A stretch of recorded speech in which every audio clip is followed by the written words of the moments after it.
daawadayaal waxaad nagala socotiin channelkayga Maskax Maal halkaasna idinku soo gudbino xaqiiqooyin iyo dadka adduunyadan ka hormaray. maanta waxaynu ka hadli doonaa Maxamed Al-Idriis Al-Qurtubi oo ah ninkii aasaasay khariirada. waxa uu ahaa nin aad u safar badan, bulshadiisu waxay ahayd carab. wuxuu ku takhasusay cilmiga juqraafiga iyo cilmiga daawada. wuxuu qoray buug uu kaga hadlayo cilmiga juqraafiga oo uu ku dhex qoray isaga oo ku noolaa waddanka maanta loo yaqaan Sicily sanadkii 140 miilaadiga. waxa uu ahaa daaci muslima oo magaciisu yahay Maxamed Al-Idriis Al-Qurtubi Al-Xusni As-Sibta. wadamada reer galbeedku waxay u yaqaaneen Al-Idriis waxa uu ahaa nin dhulmareena oo dhulku maray si fiican u kala yaqaana.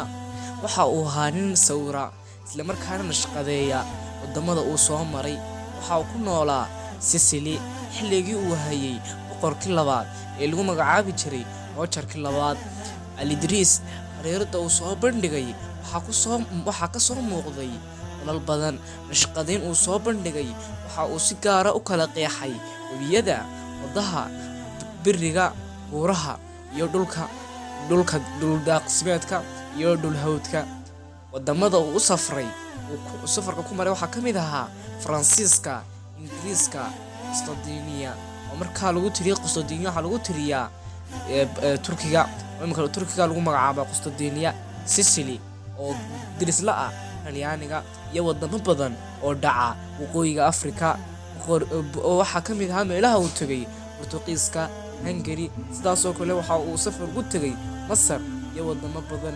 Maxamed Al-Idriis wuxuu ku dhashay magaalada Sibta oo maanta dhacda Morocco sanadkii 493 hijriga oo ku beegnayd miilaadiga 1100. waxa uu geeriyooday sanadkii 559 hijriga oo ku beegnayd taariikhda miilaadiga ee loo yaqaan 1166.